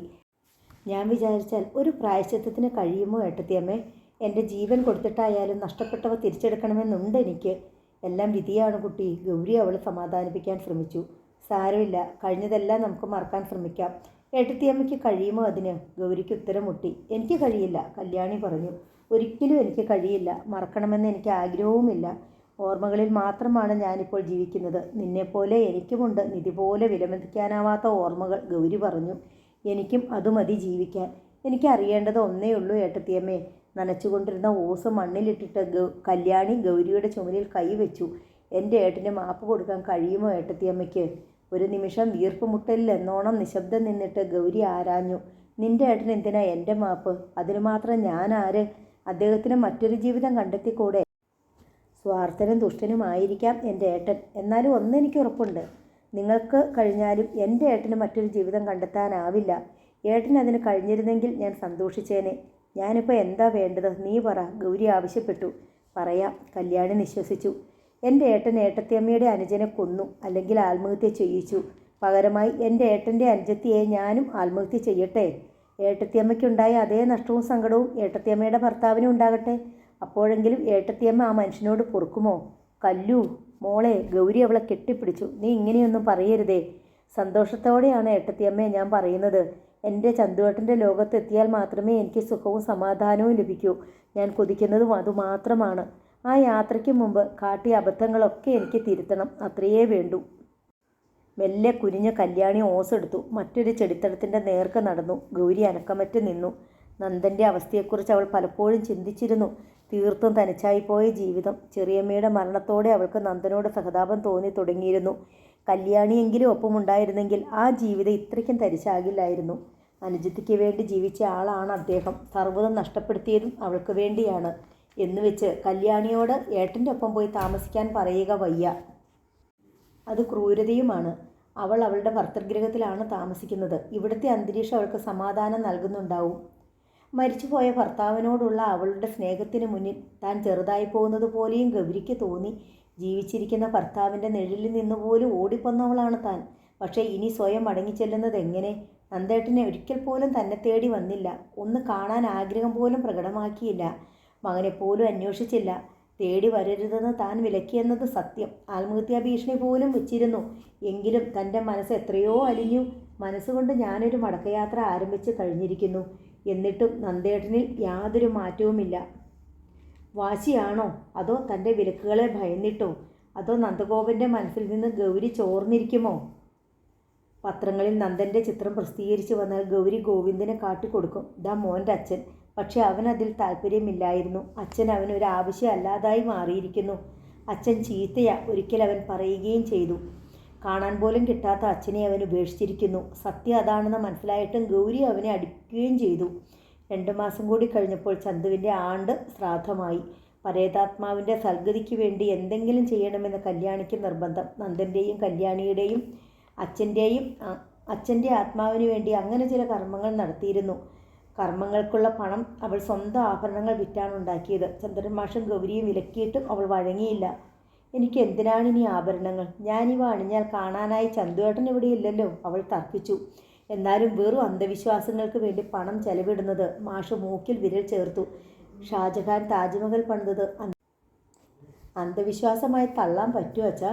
ചില്ലറ ദിവസങ്ങളുടെ ആഹ്ലാദത്തിന് വേണ്ടി ഇവിടെ എത്രയോ ഉത്സവങ്ങൾ കൊണ്ടാടുന്നു. അതൊക്കെ എന്താ ആരും തടയാത്തത്? എനിക്ക് പട്ടുസാരി വേണ്ട, സ്വർണ്ണാഭരണങ്ങൾ വേണ്ട. അതിനൊക്കെയുള്ള പണം എനിക്ക് മനസമാധാനം തരുന്ന കാര്യങ്ങൾക്കായി ഞാൻ ചെലവിടുന്നുവെന്നേയുള്ളൂ. മാഷിന് ഉത്തരം മുട്ടി. ചില ഹോമങ്ങളും പൂജകളുമാണ് നടത്തപ്പെട്ടത്. മരിച്ച ആളിൻ്റെ ഭൗതികാവശിഷ്ടം ഒരു കലശത്തിൽ നിക്ഷേപിച്ചു. തുടർന്ന് ബലി. ഗോവിന്ദനോ അമ്മുവിനോ ബലിയിടാൻ പ്രായമായിട്ടില്ല. ഗൗരിക്കോ അച്ഛനോ അമ്മയ്ക്കോ അത് പാടില്ല താനും. ബലിയിടാൻ മറ്റാരും ഇല്ലാത്ത അവസ്ഥയിൽ ഭാര്യയ്ക്ക് അത് ചെയ്തുകൂടെ? പുരോഹിതനോട് കല്യാണി തിരക്കി. മറ്റു വഴിയില്ലാതെ പുരോഹിതൻ സമ്മതം മൂളി. ഭർത്താവിനെ മനസ്സിൽ ധ്യാനിച്ച് കല്യാണി എള്ളും പൂവും ചന്ദനവും എടുത്ത് നീർ കൊടുത്തു. ചന്തുവേട്ടാ, ഇത് ചന്തുവേട്ടൻ്റെ കല്ലു, അവൾ മനസ്സിൽ പറഞ്ഞു. കണ്ണിൽ നിന്ന് നീർ തുളുമ്പിയും പിണ്ടത്തിൽ വീണു. സായുജ്യപൂജയടക്കം കർമ്മങ്ങൾ ഏതാണ്ട് പൂർത്തിയായി. ഇനിയും ചിതാഭസ്മ കലശം കാശിയിലോ രാമേശ്വരത്തോ ഗംഗയിലോ കൊണ്ടുപോയി നിമഞ്ജനം ചെയ്യണം. പിന്നീട് പരേതാത്മാവിന് വേണ്ടി ചെയ്യാൻ യാതൊന്നും ബാക്കിയുണ്ടാവില്ല. ചിതാഭസ്മ കലശവുമായി കല്യാണിക്ക് തനിയെ ഏതെങ്കിലും തീർത്ഥഘട്ടത്തിൽ പോയി നിമഞ്ജനം ചെയ്യാൻ കഴിയില്ല. സ്വന്തം വീട്ടിൽ നിന്ന് ഭർതൃഗൃഹത്തിലേക്ക് പോകുന്നത്ര എളുപ്പമല്ലല്ലോ അത്. മകൻ്റെ ഭൗതികാവശിഷ്ടം തീർത്ഥത്തിലൊഴുക്കാൻ ഒരച്ഛനെയും അമ്മയെയും കൂടെ കൂട്ടുന്നത് ശരിയല്ല. കല്യാണി പോയി ഏട്ടനെ കണ്ടു. എൻ്റെ ചന്തുവേട്ടന് വേണ്ടി ഇതുകൂടിയേ ബാക്കിയുള്ളൂ. ഇത് പൂർത്തിയാക്കാൻ ഏട്ടൻ സഹായിക്കണം. നിനക്ക് എന്ത് വേണമെന്ന് പറഞ്ഞോളൂ, നന്ദഗോപൻ അറിയിച്ചു. എന്തിനും ഞാൻ തയ്യാർ. ചന്തുവേട്ടൻ്റെ ചിതാഭസ്മം കൊണ്ടുപോയി ഏതെങ്കിലും തീർത്ഥഘട്ടത്തിൽ ഒഴുക്കണം. ശരി, ഞാനും വരാം. എവിടെ വേണമെന്ന് നീ പറഞ്ഞോളൂ. അത് ഏട്ടൻ തീരുമാനിച്ചാൽ മതി. ഏതെങ്കിലും ഒരു പ്രസിദ്ധ പുണ്യതീർത്ഥം. ഏട്ടത്തിയമ്മയെയും കൂടി ഒപ്പം കൂട്ടാം. ചന്തുവേട്ടന് വേണ്ടപ്പെട്ടവരെല്ലാം ഒപ്പം ഉണ്ടായിക്കോട്ടെ. ഗൗരി വരുമോ? കല്യാണിയെ നോക്കാതെയാണ് നന്ദൻ ചോദിച്ചത്. അറിയില്ല, അപേക്ഷിക്കാനല്ലേ എനിക്ക് കഴിയൂ. ഏട്ടത്തിയമ്മ വരുന്നതിൽ ഏട്ടന് വല്ല വിഷമവും ഉണ്ടോ എന്ന് എനിക്കറിയേണ്ടതുള്ളൂ. നിനക്ക് എന്നെ അറിയില്ലേ? കല്യാണിയുടെ കണ്ണുകളിലേക്ക് നോക്കി നന്ദൻ. എന്തും നിനക്ക് തീരുമാനിക്കാം. എന്നിട്ട് ഏട്ടനോട് ആവശ്യപ്പെടുകയേ വേണ്ടൂ. കല്യാണി തിരിച്ചു പോന്നു. വിവരം ഗൗരിയെ അറിയിച്ചു. ചന്തുവേട്ടന് വേണ്ടിയുള്ള അവസാനത്തെ ചടങ്ങാണ്. മറ്റൊന്നും ഇനി ചന്തുവേട്ടന് വേണ്ടി നമുക്ക് ചെയ്യാനില്ല. മരിച്ചു കഴിഞ്ഞാൽ പിന്നെ ഒരാൾക്ക് വേണ്ടിയും ഒന്നും ചെയ്യാനില്ലെന്ന് ഒരു പക്ഷം, ചിലതൊക്കെ കൂടി ചെയ്യാനാവുമെന്ന് മറ്റൊരു പക്ഷം. ശരിയോ തെറ്റോ ആവട്ടെ, ഇനിയൊന്നും ബാക്കിയില്ലല്ലോ. കല്യാണി അപേക്ഷിക്കും പോലെ ഗൗരിയെ നോക്കി. ഈ ചടങ്ങിൽ കൂടി ഏട്ടത്തിയമ്മ സന്നിഹിതയായിരിക്കണം, വിശേഷിച്ചും അച്ഛനെയും അമ്മയെയും കൊണ്ടുപോകാൻ വയ്യാത്ത സാഹചര്യത്തിൽ. ഞാൻ വരാം. ഗൗരി പൊട്ടിക്കരഞ്ഞു. എൻ്റെ ഏട്ടനും ഉണ്ടാവും ഒപ്പം. ഏട്ടൻ്റെ കാറിൽ പോകാം. ടെലിഫോണിൽ അറിയിച്ചാൽ കാറുമായി ഏട്ടൻ വരാമെന്നാണ് പറഞ്ഞിരിക്കുന്നത്. ഗൗരി മിണ്ടിയില്ല. ഏട്ടനൊപ്പം ഉണ്ടാവുന്നതിൽ ഏട്ടത്തിയമ്മയ്ക്ക് എന്തെങ്കിലും ബുദ്ധിമുട്ട്? കല്യാണി ചോദിച്ചു. ഗൗരി അവളെ നോക്കി. ഞാൻ ഒപ്പമുണ്ടാകുന്നതിൽ നിന്റെ ഏട്ടൻ എന്തെങ്കിലും ബുദ്ധിമുട്ട്? ഇല്ല, ഒരിക്കലുമില്ല എന്ന് പറഞ്ഞുവോ? പറയാതെ തന്നെ ചിലതൊക്കെ നമുക്ക് മനസ്സിലാവില്ലേ? മനസ്സിലായിട്ടും മനസ്സിലായില്ലെന്ന് നടിക്കുന്നല്ലേ ഉള്ളൂ. ദിവസം തീരുമാനിച്ചോ? അതും ജോത്സ്യനോട് തിരിക്കി അറിയാം. കല്യാണി പുഞ്ചിരിച്ചു. എൻ്റേത് അന്ധവിശ്വാസമാകാം. വിശ്വസിക്കുമ്പോൾ പലപ്പോഴും അന്ധരാകേണ്ടി വരുമെന്ന് എനിക്ക് തോന്നുന്നു. ഗൗരി വിസ്മയത്തോടെ അവളെ നോക്കി. കല്യാണിയുടെ ഇപ്പോഴത്തെ വർത്തമാനത്തിനെല്ലാം അർത്ഥമുണ്ട്. ഒരു വേദാന്തിയുടെ ഭാവം വന്നിരിക്കുന്നു അവൾക്ക്. പഴയ കളിക്കുട്ടിയിൽ നിന്ന് തലകുത്തി വീണത് ചിന്തയിലേക്കാണ്. മനുഷ്യർക്ക് ഇങ്ങനെയും പരിണാമം ഉണ്ടാകുമോ? അതോ മുമ്പും അവൾ ഇങ്ങനെ തന്നെ ആയിരുന്നോ? തങ്ങളാരും അവളെ മനസ്സിലാക്കാതിരുന്നതാണോ? ജോത്സ്യനെ കണ്ടു തന്നെയാണ് നിമഞ്ജനത്തിനുള്ള ദിവസവും സമയവും കുറിപ്പിച്ചത്. കറുത്തപക്ഷത്തിലെ ഒരു ഏകാദശി നാൾ. ഉച്ച കഴിഞ്ഞ് നല്ല സമയമുണ്ടത്രേ. തലേന്ന് പുറപ്പെടാനാണ് തീരുമാനിച്ചത്. വിവരം മുൻകൂർ നന്ദഗോപനെ അറിയിച്ചു. കാർ ഗേറ്റിൽ എത്തുമ്പോഴേക്കും യാത്രയ്ക്കായി ബാഗുകളും പെട്ടികളുമായി പുറത്തിറങ്ങി നിൽക്കണമെന്നായിരുന്നു നന്ദൻ്റെ നിർദ്ദേശം. ഗൗരിയും കല്യാണിയും കുട്ടികളായ ഗോവിന്ദു അമ്മുവും കല്യാണി അച്ഛൻ്റെയും അമ്മയുടെയും കാലുകൾ തൊട്ട് വന്നിച്ചു. എന്നെ അനുഗ്രഹിക്കണം. നീ മറ്റെങ്ങും താമസിക്കാൻ പോവുകയല്ലല്ലോ മോളെ. നാളെ രാത്രിയോടെ ഇങ്ങ് മടങ്ങിയെത്തില്ലേ? ചന്ദ്രൻമാഷ് തിരക്കി. എന്നാലും ഒരു വലിയ കാര്യത്തിന് പുറപ്പെടുകയല്ലേ ഞാൻ. എനിക്ക് അച്ഛൻ്റെയും അമ്മയുടെയും അനുഗ്രഹം വേണം. മാഷും വിലാസിനിയമ്മയും ശിരസിൽ കൈവച്ച് അവളെ അനുഗ്രഹിച്ചു. പറഞ്ഞ സമയത്തിന് തന്നെ നന്ദഗോപൻ കാറുമായി ഗേറ്റിലെത്തി. മുറ്റത്ത് ചന്ദ്രൻമാഷും വിലാസിനിയമ്മയും ഉണ്ടായിരുന്നു. നന്ദനകത്തേക്ക് വരുന്നില്ലേ എന്നവർ ക്ഷണിച്ചില്ല. തങ്ങൾ അവനോട് യാതൊരു തെറ്റും ചെയ്തിട്ടില്ല. എന്തൊക്കെയായിട്ടും യാതൊരു പിണക്കവും ഭാവിച്ചിട്ടില്ല. അവന് നേരെ ഇങ്ങോട്ട് കയറി വരാമല്ലോ. മകളുടെ ഭർത്താവായിട്ടല്ല, സ്വന്തം മകനായിട്ടാണ് എന്നും കണ്ടിട്ടുള്ളത്. ഇനിയിപ്പോൾ മകനായും മരുമകനായും അവൻ മാത്രമല്ലേ ഉള്ളൂ. ക്ഷണിക്കാതെ അവൻ കയറി വരട്ടെ. എന്നാൽ നന്ദൻ കാറിൽ നിന്ന് വെളിയിൽ ഇറങ്ങിയതുകൂടിയില്ല. ആ വീട്ടിലേക്ക് കയറി ചെല്ലണമെങ്കിൽ ഗൗരി വിളിക്കണം. തനിക്ക് ആ വീടുമായുള്ള ബന്ധം ഗൗരിയിലൂടെയാണ്. തൻ്റെ അനുജത്തി ആ വീട്ടിലെ വധുവായതും ഗൗരിയിലൂടെയാണ്. നന്ദൻ ഡ്രൈവറുടെ ഇരിപ്പിടത്തിൽ ഇരുന്നു കൊണ്ട് തന്നെ കാറിൻ്റെ പിൻവാതിൽ തുറന്നു കൊടുത്തു. അമ്മുവിനെയും എടുത്തുകൊണ്ട് കല്യാണിയാണ് ആദ്യം അകത്ത് കയറി. വരൂ. അവൾ തിരിഞ്ഞ് ഗൗരിയെ വിളിച്ചു. ഗോവിന്ദനെയും കൊണ്ട് ഗൗരിയും പിന്നിൽ കടന്നിരുന്നു. ഉപചാരത്തിനെങ്കിലും നന്ദേട്ടൻ തന്നെ ക്ഷണിക്കുമെന്ന് ഗൗരി പ്രതീക്ഷിച്ചു. എന്നാൽ അതുണ്ടാവില്ലാഞ്ഞിട്ടും അവൾക്ക് പിണക്കം തോന്നിയില്ല. നന്ദേട്ടന് തന്നോട് സ്നേഹമുണ്ടെന്ന് ഗൗരിക്ക് അറിയാമായിരുന്നു. തൻ്റെ മുന്നിൽ അദ്ദേഹം തോറ്റു തരാഞ്ഞതിൽ അവൾക്ക് ആദരവ് തോന്നി. നന്ദൻ്റെ കാറ് നീങ്ങിയപ്പോൾ മുറ്റത്ത് നിന്നിരുന്ന വിലാസിനിയമ്മയുടെ കണ്ണുകൾ നിറഞ്ഞു. എന്നാലും നന്ദൻ ഇവിടേക്ക് വന്നില്ലല്ലോ. ചന്ദ്രൻമാഷ് ഭാര്യയുടെ ചുമലിൽ തട്ടി ആശ്വസിപ്പിച്ചു. മടക്കത്തിൽ അവൻ ഇതിലേ വരും വിലാസിനി, എനിക്ക് ഉറപ്പുണ്ട്. യാത്രയ്ക്കിടയിൽ കാറിനുള്ളിൽ മുതിർന്നവർ മൂവരും മനഃപൂർവ്വം മൗനം പാലിച്ചിരുന്നു. വല്ലപ്പോഴും ഗോവിന്ദ് മാത്രം എന്തെങ്കിലും സംശയങ്ങൾ ആരായും. ഗൗരിയോ കല്യാണിയോ ആരെങ്കിലും അതിന് മറുപടി നൽകും. അമ്മു ഇടയ്ക്ക് ചിത്താന്തം കാട്ടി കരഞ്ഞുവെന്ന് വരാം. തുടർന്ന് അവളെ സാന്ത്വനിപ്പിക്കാനുള്ള പരിപാടികൾ. മുന്നിലിരിക്കുന്ന നന്ദൻ ഇതൊന്നും അറിഞ്ഞിട്ടില്ലെന്ന മട്ടിൽ വണ്ടി ഓടിക്കുകയും ഭക്ഷണവും പാനീയങ്ങളും വീട്ടിൽ നിന്ന് കാറിൽ കരുതിയിരുന്നു. തിരക്ക് കുറഞ്ഞ ഏതെങ്കിലും വീതിക്കരികിലോ മരച്ചുവട്ടിലോ കാർ നിർത്തിയിട്ട് എല്ലാവരും ആഹാരം കഴിക്കും. അപ്പോഴും നന്ദനും ഗൗരിയും കണ്ണുകൾ പരസ്പരം ഏൽക്കാതിരിക്കാൻ പ്രത്യേകം ശ്രദ്ധിച്ചിരുന്നു. രാത്രിയിൽ പിന്നിലെ സീറ്റിൽ ചാരിക്കിടന്ന് ഗൗരിയും കല്യാണിയും കുട്ടികളും ഉറങ്ങിയപ്പോൾ നന്ദൻ ഉറക്കം വിളിച്ചിരുന്ന് വണ്ടി ഓടിക്കുകയായിരുന്നു. ഏതെങ്കിലും ഹോട്ടലിൽ മുറിയെടുത്ത് അല്പസമയം തങ്ങി വിശ്രമിച്ചിട്ട് പോകാമെന്ന് ഏട്ടനോട് പറഞ്ഞുകൂടെ? ഗൗരി ഒരു പ്രാവശ്യം കല്യാണിയോട് തിരിക്കി. വളരെ പതുക്കെയാണ് ഗൗരി പറഞ്ഞത്. എന്നിട്ട് നന്ദൻ കേട്ടു. നന്ദൻ തന്നെ അതിന് മറുപടി നൽകി. വേണ്ട, അങ്ങ് ചെന്നിട്ട് ഞാൻ വിശ്രമിച്ചോളാം. പുലർച്ചെയോടെയാണ് അവർ തീർത്ഥഘട്ടത്തിലെത്തിയത്. ഏറ്റവും മുന്തിയ ഹോട്ടലിൽ 2 മുറികൾ എടുത്തു. ഒന്നിൽ ഗൗരിയും കല്യാണിയും കുട്ടികളും. തൊട്ടടുത്ത മുറിയിൽ നന്ദൻ തനിച്ച്. കുളിയൊക്കെ കഴിഞ്ഞ് നിങ്ങൾ പ്രാതൽ കഴിച്ചോളൂ. വേണ്ടതെല്ലാം മുറിയിലെത്തിക്കാൻ പറഞ്ഞിട്ടുണ്ട്. ഫോൺ ചെയ്താൽ ബോയ്സ് എത്തും. നന്ദൻ കല്യാണിയെ അറിയിച്ചു. എനിക്ക് അല്പം ഉറങ്ങണം. ഉച്ചവരെ നന്ദൻ ഉറങ്ങി. ഉച്ചയൂണ് എല്ലാവരും ഒരുമിച്ചായിരുന്നു. സ്വന്തം പ്ലേറ്റിലെ പപ്പടം തീർന്നപ്പോൾ ഗോവിന്ദ് പറഞ്ഞു, എനിക്കൊരു പപ്പടം കൂടി വേണം. നന്ദൻ്റെ പ്ലേറ്റിൽ മാത്രമേ പപ്പടം ബാക്കിയുണ്ടായിരുന്നുള്ളൂ. നന്ദൻ പ്ലേറ്റിലെ 2 പപ്പടവും എടുത്ത് ഗോവിന്ദൻ്റെ പ്ലേറ്റിൽ വെച്ചു. ഗോവിന്ദൻ്റെ മുഖം വിടർന്നു. അവൻ അച്ഛനെ നോക്കി പുഞ്ചിരിച്ചു. ഊണ് കഴിഞ്ഞ് അല്പസമയത്തെ വിശ്രമത്തിന് ശേഷം അവർ ഹോട്ടൽ മുറിയിൽ നിന്ന് പുറത്തു കടന്നു. കച്ചവടക്കാരുടെ ലോകം, കൗതുക വസ്തുക്കൾ വിൽക്കുന്ന കടകളുടെ നീണ്ട നിര. കണ്ണിൽ കണ്ടതെല്ലാം ഗോവിന്ദ് ആവശ്യപ്പെട്ടു. ഗൗരിയുടെ പേഴ്സ് കാലിയായി. അപ്പോഴാണ് വലംപിരി ശംഖുമായി ഒരുവൻ സമീപിച്ചത്. ഗൗരിക്കൊരു ശംഖു വേണം, വളരെ കാലമായി മോഹിക്കുന്നതാണ്. അത്യാവശ്യത്തിനുള്ള രൂപയെ ഞാൻ പേഴ്സിൽ എടുത്തുള്ളൂ, ഗൗരി കല്യാണിയോട് പറഞ്ഞു. ബാക്കി റൂമിൽ വെച്ചിരിക്കുകയാണ്. അത് കേട്ട് പണം കൊടുത്ത് നന്ദൻ ആ ശംഖു വാങ്ങി ഗോവിന്ദനെ ഏൽപ്പിച്ചു. ഗൗരിയുടെ മുഖത്ത് വല്ലാത്തൊരു വിങ്ങൽ. രണ്ട് ലോകത്തിൽ നിന്ന് വന്ന അപരിചിതരായ രണ്ടുപേർ പുതിയൊരിടത്ത് വെച്ച് കണ്ട് പരസ്പരം സ്നേഹപാശത്താൽ ബന്ധിതരാകും പോലെയായിരുന്നു ഗൗരിയും നന്ദനും. ഒരു കാമുകിയുടെ മുഖമായിരുന്നു ഗൗരിക്ക്. താൻ തേടി അലഞ്ഞ സങ്കല്പസുന്ദരിയെ ആദ്യമായി കണ്ടെത്തിയവൻ്റെ ആഹ്ലാദമായിരുന്നു നന്ദഗോപന്. അവർ തീരത്തെത്തിയപ്പോഴേക്കും പുരോഹിതന്മാരുടെ സംഘങ്ങൾ ചുറ്റും കൂടി. ബലിയിടാനും നിമജ്ജനം ചെയ്യാനുമുള്ള പതിവ് കർമ്മങ്ങൾ ഉപദേശിക്കുന്നത് അവരാണ്. അതിനായി പ്രത്യേകം ദക്ഷിണയുണ്ട്. അല്പം മര്യാദക്കാരനെന്ന് തോന്നിയ ഒരു പുരോഹിതനെ നന്ദൻ ചുമതല ഏൽപ്പിച്ചു. തുകയും ഉറപ്പിച്ചു. ജ്യോത്സ്യൻ കുറിച്ച സമയമാകുന്നതേയുള്ളൂ, അതുകൊണ്ട് നമുക്ക് കുറച്ചു നേരം തീരത്തിരിക്കാൻ നന്ദൻ പറഞ്ഞു. അവർ തീരത്തെ മണലിലിരുന്നു. ബലിക്കും നിമജ്ജനത്തിനും എത്തിയവരെ കൂടാതെ വിനോദത്തിനും അസ്തമയ ദർശനത്തിനും എത്തിയവരും തീരത്ത് കൂടിയിരുന്നു. കല്യാണി ഇത്രയും ദൂരെ ഒരിടത്ത് ആദ്യം വരികയായിരുന്നു. ഗൗരിയും ഒരു തീർത്ഥഘട്ടിൽ എത്തുന്നത് ആദ്യമായിരുന്നു.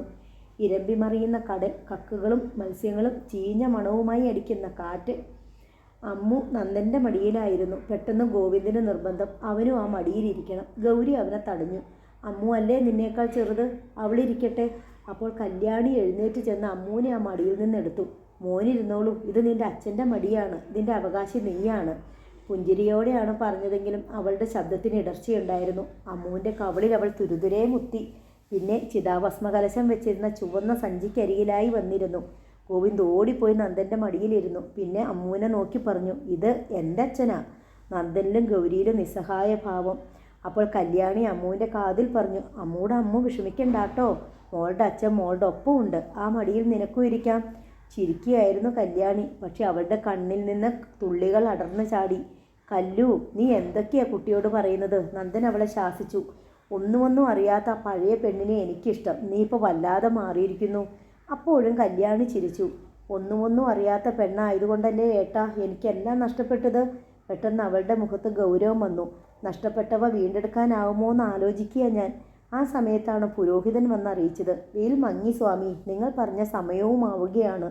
നന്ദൻ എഴുന്നേറ്റു. പുറകെ ഗൗരിയും കല്യാണിയും. കല്യാണി നന്ദൻ്റെ അരികിലെത്തി. ആ കൈത്തലം എടുത്ത് ചുണ്ടോടമർത്തി. ഞാനിപ്പോഴും ആ പഴയ പെണ്ണാണേട്ടാ, ഒന്നും അറിയാത്ത പെണ്ണ്. അന്നേ എൻ്റെ മനസ്സിലുണ്ടായിരുന്ന കാര്യങ്ങളെ ഇപ്പോഴും ഉള്ളൂ. പഴയ പോലെ ഞാൻ ഏട്ടനെ ഒന്ന് നന്ദാന്ന് വിളിച്ചോട്ടെ? ഒരു കൊതി. അവൾ നന്ദനെ നോക്കി. മോളെ കല്ലു. നന്ദൻ ഒരു നിമിഷത്തേക്ക് അവളെ നെഞ്ചോട് ചേർത്ത് പിടിച്ചു. പിന്നെ സ്വയം നിയന്ത്രിച്ചുകൊണ്ട് അവളുടെ ചുമലിൽ തട്ടി. വാ, തീരത്തേക്ക് പോകാം, ആ പുരോഹിതൻ കാത്തു നിൽക്കുന്നു. നനഞ്ഞ മണലിൽ തിരക്കൊഴിഞ്ഞൊരിടത്താണ് പുരോഹിതൻ ബലിക്കുള്ള സ്ഥാനം കണ്ടെത്തിയത്. ചിതാഭസ്മകലശം മൂടി അഴിച്ച് മണലിൽ വെച്ചു. കുട്ടി പോയി കടലിൽ മുങ്ങിയിട്ട് വരൂ, പുരോഹിതൻ തമിഴ് ചുവയുള്ള മലയാളത്തിൽ കല്യാണിയോട് പറഞ്ഞു. ഉടൻ കല്യാണി മകളെയും കൊണ്ട് കടലിലേക്ക് നടന്നു. കുട്ടിയെ കൊണ്ടുപോകണ്ട, നന്ദൻ അറിയിച്ചു. നീ തന്നെ അധികം വെള്ളത്തിലേക്ക് നീങ്ങണ്ട, സൂക്ഷിക്കണം. കല്യാണി തിരിഞ്ഞ് നന്ദേട്ടനെ നോക്കി മന്ദഹസിച്ചു. ഇല്ല ഏട്ടാ, ദണ്ണടക്കം വെള്ളം കണ്ടാൽ എനിക്കുണ്ടാവില്ല. മോളെയാണെങ്കിൽ മുക്കിയെടുക്കാതെയും പറ്റില്ലല്ലോ. യഥാർത്ഥത്തിൽ കർമ്മം ചെയ്യാനുള്ള അർഹത അവൾക്കാണല്ലോ. അവൾക്ക് വേണ്ടി ഞാൻ ചെയ്യുന്നുവെന്നേ അല്ലേ ഉള്ളൂ. അതാണ് ശരിയെന്ന് പുരോഹിതനും ആംഗ്യം കാട്ടി. സ്ത്രീകളും കുട്ടികളും വൃദ്ധരും എല്ലാം കടലിൽ മുങ്ങുന്നുണ്ടായിരുന്നു. കുട്ടിയെയും കൊണ്ട് കടലിൽ മുങ്ങിയിട്ട് കല്യാണി തിരികെ എത്തി. പുരോഹിതൻ അവൾക്ക് നിർദ്ദേശം നൽകി. ഉരുവിടേണ്ട മന്ത്രങ്ങൾ ചൊല്ലിക്കൊടുത്തു. അമ്മുവിനെയും മടിയിലിരുത്തി കല്യാണി കർമ്മങ്ങൾ ചെയ്തു. ഇലച്ചീന്തിലെ അരിയും പൂവും മഞ്ഞളവും ചന്ദനവുമായി വീണ്ടും കല്യാണി മുങ്ങി വരാൻ പുരോഹിതൻ കൽപ്പിച്ചു. മകളുമായി കല്യാണി വീണ്ടും മുങ്ങിയെത്തി. കരയിൽ നിന്നിരുന്ന നന്ദനും ഗൗരിക്കും അത്ഭുതം. വെള്ളം കണ്ടാൽ പിടഞ്ഞു വീണിരുന്നവളാണ് കല്യാണി. ഓരോ തവണ മുങ്ങുന്നതും കൂടുതൽ കൂടുതൽ ദൂരെ ചെന്ന് അധികമധികം ആഴത്തിലായിരുന്നു. നിമഞ്ജനത്തിനുള്ള സമയമായി. നേരെ സന്ധ്യയോടടുത്തിരുന്നു. അസ്തമയം കാണാൻ ആളുകൾ ഒരു വശത്തേക്ക് അകന്നുപോയി. കലശവുമായി കടലിൽ 3 പ്രാവശ്യം മുങ്ങണം. പിന്നെ കലശം തലയ്ക്ക് മുകളിലൂടെ പുറകിലേക്ക് കമഴ്ത്തണം. പുരോഹിതൻ കല്യാണിക്ക് പറഞ്ഞു കൊടുത്തു. വീണ്ടും മുങ്ങിയിട്ട് തിരിഞ്ഞു നോക്കാതെ കയറിപ്പോരണം. ശിരസിൽ ചിതാഭസ്മോ കലശവും എളിയിൽ മകളുമായി കല്യാണി കടലിലേക്ക് നടന്നു. കൂടുതൽ അകലേക്ക്. അത്രയും പോകണ്ട, നന്ദൻ വിളിച്ചു പറഞ്ഞു. കല്യാണി അത് കേട്ടതായി തോന്നിയില്ല. അധികം ദൂരേക്ക് പോകണ്ട, ഇരുട്ടാവുകയാണ്, പുരോഹിതനും അറിയിച്ചു. കല്യാണി മുങ്ങുന്നത് ഒരു നെല്ലായെ കരയിൽ നിൽക്കുന്നവർക്ക് കാണാനാവൂ. 1, 2, 3 നന്ദൻ എണ്ണി. കല്യാണിയെ കാണാനില്ല. നന്ദൻ കടലിലേക്ക് ഓടി. കല്ലു മോളെ. നന്ദൻ അരയറ്റം വെള്ളത്തിലായി, നെഞ്ചറ്റം വെള്ളത്തിലായി. കല്യാണിയെ കാണാനേയില്ല. അപ്പോൾ പിന്നിൽ നിന്ന് ഗൗരിയുടെ കരച്ചിൽ. നന്ദേട്ടാ. നന്ദൻ തിരിഞ്ഞു നോക്കി. ഗൗരിയും ഗോവിന്ദും തൊട്ടു പിറകെ. നന്ദൻ വീണ്ടും കടലിൻ്റെ നേർക്ക് തിരിഞ്ഞു. കല്ലു പൊന്നുമോളെ. അവൻ ഉറക്കം നിലവിളിച്ചു. വീണ്ടും പിന്നിൽ ഗൗരിയുടെ കരച്ചിൽ. നന്ദേട്ടാ, നമ്മുടെ മോൻ. നന്ദൻ തിരിഞ്ഞു നോക്കി. നന്ദൻ്റെ അരികിലെത്തിയിരുന്നു ഗൗരി. തിരത്തള്ളലിൽ അവളുടെ കയ്യിൽ നിന്ന് ഗോവിന്ദ് വിട്ടുപോയി. നന്ദേട്ടാ, നമ്മുടെ മോൻ. നന്ദൻ തിരികെ തുഴഞ്ഞു. തിരയിൽ നിന്ന് ഗോവിന്ദനെ വാരിയെടുത്തു. അപ്പോഴേക്കും ആർത്തലച്ചുകൊണ്ട് ഗൗരി അവൻ്റെ ദേഹത്തേക്ക് വീണിരുന്നു. മകനെയും മകൻ്റെ അമ്മയെയും ചേർത്ത് പിടിച്ചുകൊണ്ട് തിരകളലറുന്ന ഇരുട്ടിലേക്ക് നോക്കി നന്ദൻ ഉച്ചത്തിൽ കരഞ്ഞു. കല്ലു. നോവൽ അവസാനിച്ചു. പുതിയൊരു നോവലുമായി നമുക്ക് വീണ്ടും കാണാം. എല്ലാവർക്കും നന്ദി.